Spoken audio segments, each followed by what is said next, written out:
Two officers responded separately to a domestic disturbance near Central and Baseline in South Phoenix. The victim was combative and it turned into a brief scuffle. At some point through all this, the family dog was shot and killed, and the moments later, the unarmed victim was shot too.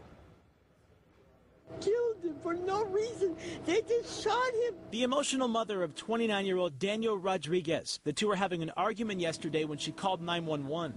Officer Richard Krisman and another officer responded. She gave them permission to go inside. I said, don't hurt him. Whatever you do, don't hurt him. And not even a minute later, we heard the shots. They went in there, I gave them permission to go in there, and they killed him. According to police, when the officers entered the home, the 29-year-old told them to leave, saying they needed a warrant. Officer Krisman then pulled out his gun, put it to the man's head, and said, "I don't need no warrant," followed by an expletive. Then it turned into a heated argument and scuffle. The victim was tased twice. Krisman allegedly shot and killed the family dog, then shot and killed Rodriguez as the two argued. It's extremely unusual for our department to have this kind of a situation. Chief Jack Harris tried to calm nerves today as this killing sent shockwaves through South Phoenix and the department. We will investigate this thoroughly, and we will do everything possible to make sure that we have the facts and that we take appropriate action based on facts. Krisman was booked on aggravated assault, but many are expecting that to change. Yeah, they're thinking that the charges could definitely be upgraded. Officer Krisman has been on the force for 9 years. The chief says he's had a few disciplinary problems in the past, but nothing that would rise to this level. The other officer who was there and watched this all happen told investigators that as he watched this, it made yesterday, quote, the worst day of his life.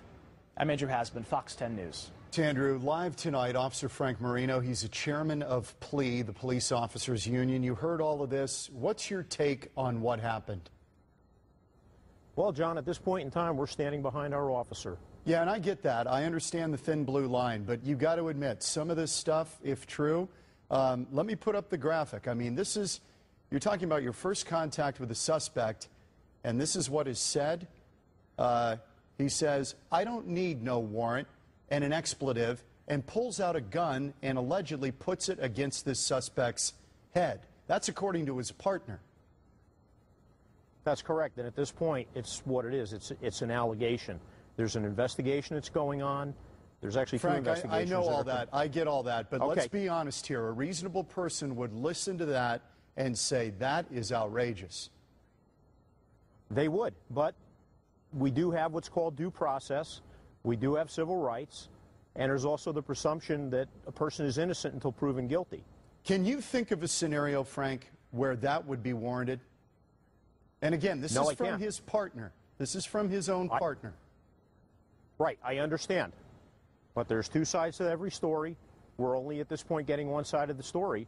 And until the investigation's complete, we just have to let justice run its course. Okay. Sergeant Virgilio, he is a 14-year veteran. He is the partner who was with him that day. He was out on the call. He called it the worst day of his life. And he said at no point did he feel threatened by this guy. The guy was unarmed, and he did not understand why this officer pulled out a gun. Okay, well, I don't know all the dynamics of the situation or the specifics of the situation, but these situations are very dynamic.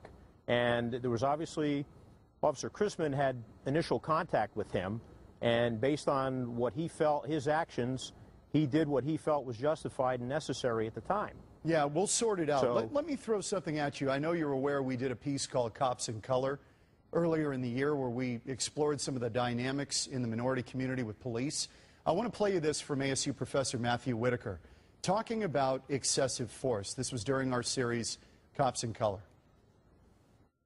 I think we must admit that there are some with Napoleon complexes that view people in the community as wards and view them with suspicion and almost like enemy combatants. And those may be small numbers of people, but their actions stick with people. Frank, how much does this trouble you that this paints other good officers with a bad brush?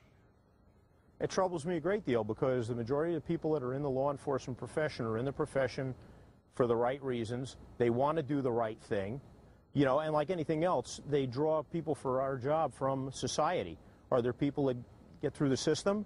Are there bad apples? Yes, but I would venture to say that the majority of rank-and-file police officers are professional about what they do. I would not disagree with that. I wholeheartedly agree. Let me ask you about Richard Chrisman, the officer involved here. You guys bonded him out as the police organization.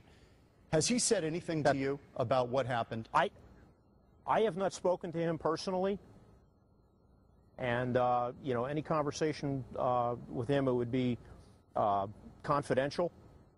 Yeah, I get that. Okay. So, one more thing. As you go through this, you've got this already with the Mike Johnson issue, the city councilman with the city of Phoenix, who was taken down by an officer at a house fire. That's what led up to a lot of this stuff going on in the minority community. It reignited that debate. Are you concerned you may have trouble because of this? I think if officers maintain a professional attitude and they keep the overall big picture in mind, I don't think it should be an issue. Like I said, the majority of officers out there that are working the street, they're professional. Again, like I said, you know, a lot of it has to do with experience. He's a 9-year veteran, maturity. Though, Frank. This guy's a Right, 9-year veteran. Right, I understand. I'm not speaking on behalf of him. I'm speaking on behalf of some of the other officers. Like I said, the main thing is officers need to be professional, and I agree with that. One more thing. One more thing. Would you be comfortable with murder charges in a case like this if what we have been told is true? John, I don't have all the facts, so I wouldn't be able to make that decision or make that comment. Well, I appreciate you coming on tonight, Frank. I appreciate it.